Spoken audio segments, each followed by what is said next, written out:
guys, welcome back to Paul Bart's Garage. As promised, I got the upper camber arms from Godspeed on the 2013 Dodge Challenger, and basically on the issues I had installing it was the nuts that they had come with it, the crown nuts they had. It stripped off when I was trying to put it in. It didn't strip the bolt, but it stripped the threads out, so I had to go to Home Depot and get some nuts to put on here, and I put Loctite on it.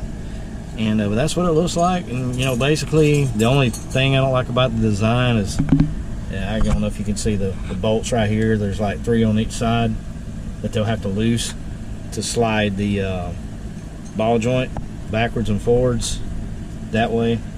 These bolts right here that I kind of didn't like, there's 3 on each side, and they'll have to slide this either back or towards me in order to adjust the camber out. What I did adjust it out a little bit, a couple of degrees, because they said it was 3 to 4 degrees out the last time I took it to have it aligned, and they said I was going to have to buy this in order for them to get all the camber issues out of it.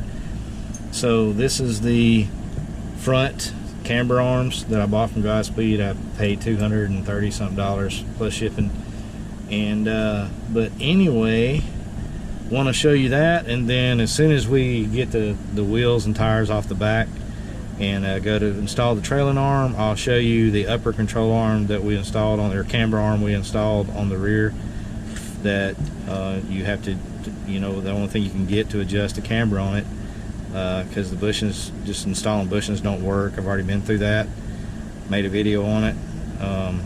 But I'll show you what they look like on the car, and I'll show you, you know, I'll hopefully explain to you what all had to be taken out to do it. And I also want to tell you about if you're ever going to replace an axle in these cars, and it's something you need to know. And as soon as I get the wheels off on the back and the fronts put back on, then I'll talk to you a little more about that. But anyway, Paul Bart's Garage, be back in a moment.